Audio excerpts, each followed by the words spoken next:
दोबारा मत बोलना मुझसे। स्नेहा, तुम मुझे ये बात बता भी तो सकती थी। इतनी सी बात के लिए थप्पड़ मारने की क्या जरूरत थी? इतनी सी बात है तुम्हारे लिए?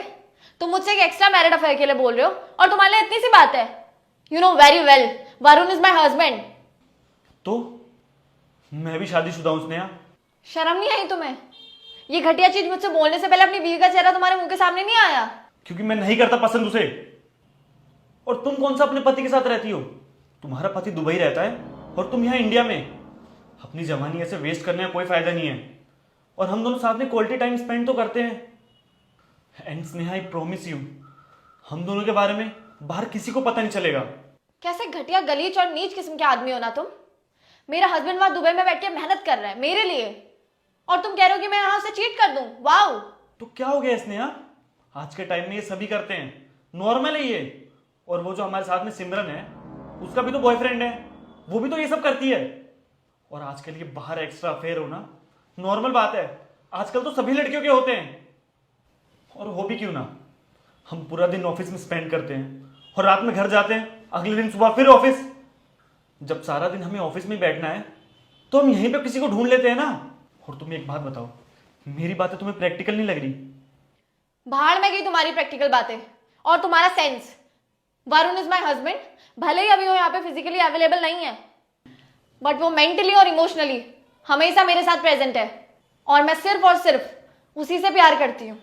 मेरे दिल में भी वही है और मेरे दिमाग में भी वही है।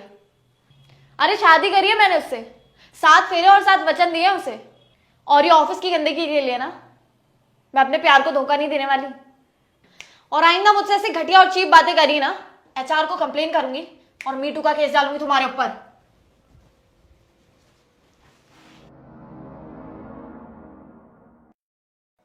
बिल्कुल सही किया तुमने। ऐसे लोगों को ना मुंह ही नहीं लगाना चाहिए। लेकिन मुझे एक बात बताओ, ये बात तुम मुझे आज क्यों बता रही हो? तब क्यों नहीं बताया जब 1 महीने पहले बात हुई थी? अरे मैंने सोचा ना कि तुम बाहर कंट्री में हो, फिर इतनी दूर बैठ के तुम्हें क्या स्ट्रेस दूं। अच्छा ना, तो मुझे एक बात बताओ, तुम्हें कभी ऐसा नहीं लगता क्या अगर मैंने तुम्हें कभी चीट कर दिया तो?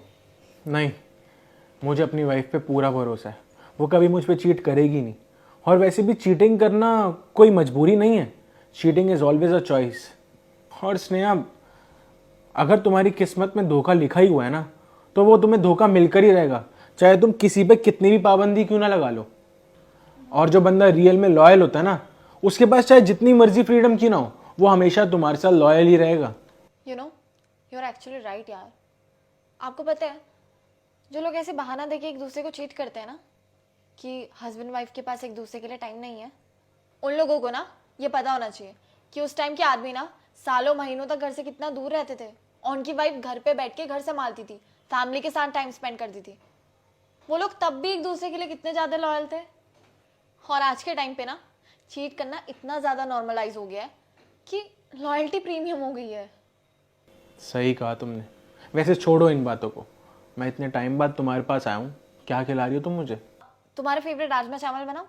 एक काम करो, पहले अपनी चाय पी लो, फिर बनाना।